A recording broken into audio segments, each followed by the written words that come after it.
toute paix durable commence par la fin de l'occupation d'une partie du territoire congolais.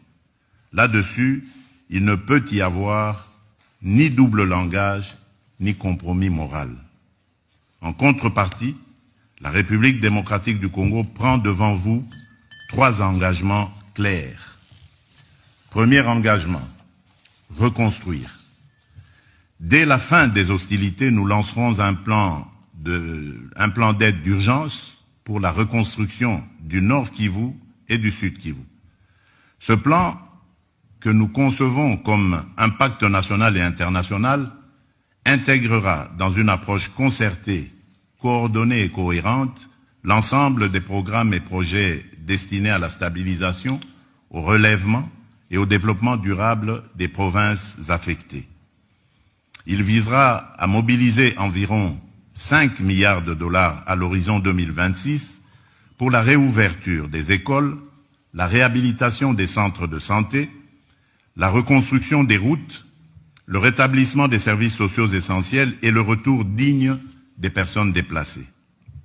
Il ciblera ainsi la sécurité alimentaire car nourrir une famille, c'est déjà commencer la paix.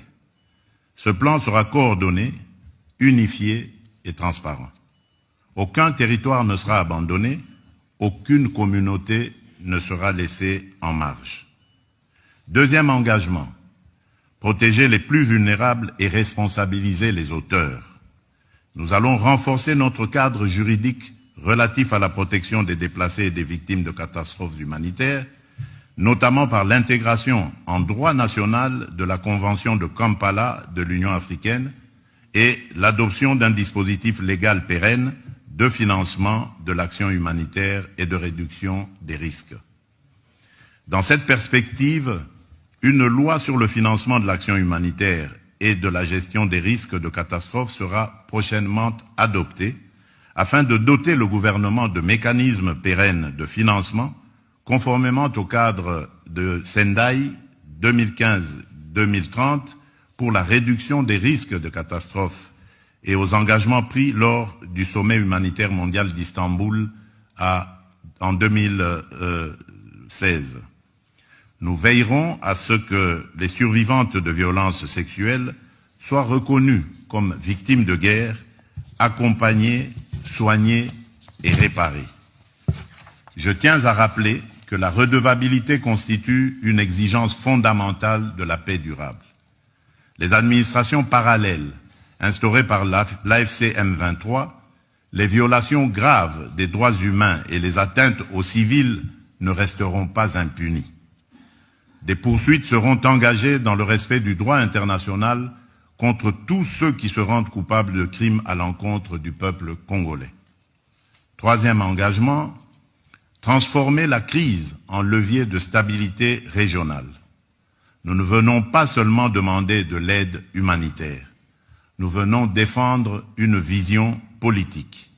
La paix durable dans les Grands Lacs ne sera possible que si la région choisit l'intégration économique et la prospérité partagée plutôt que le pillage et la prédation.